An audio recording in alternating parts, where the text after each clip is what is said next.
Saan mo na naman nabili yan? Hindi ba pang fishing yan? Hmm? Hindi pwede, maganda to sa motor. Pag nagmotor ka, hindi ka nagmumotor eh. Saan mo nabili yan? Pasok. Ito, pwede din pasok. Ay, huwag mong ipasok. Hindi maganda yan sa motor. Ano, saan mo nabili yan? Ayan na. Magkano yan?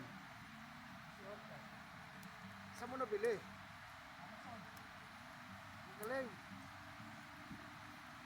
Maganda yan sa motor. Bili na lang ako sa Bunnings. Talagang puta.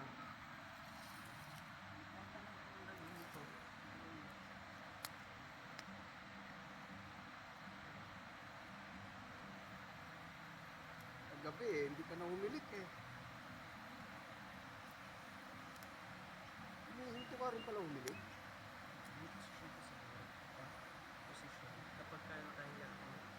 Pagka yung pagka nakatagilid siguro ako. Hihilip ako.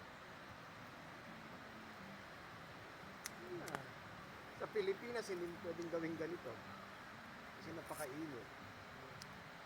Dito kailangan mo ng init. Lamig. Ay, nako. Sarap ng buhay. Naka-record ka ba? Oo, nakarecord yan, Paul.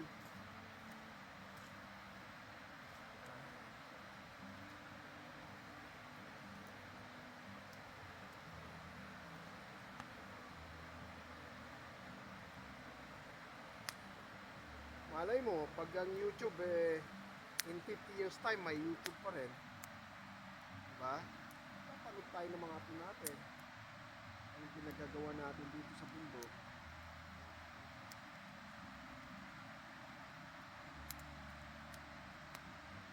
Ay, ang sarap. Ay. Siguro kung pinakain ko lang kanina yung mga carrots nandito pa sila. Ang tuyo na. Ano na yung oats ko. Lakas kasi ng ulan kagabi.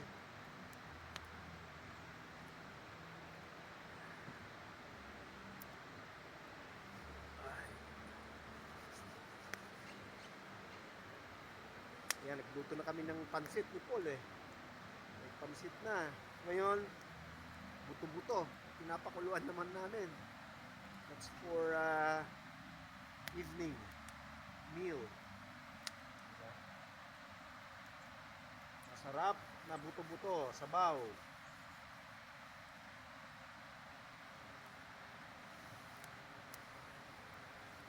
Ay, buhay.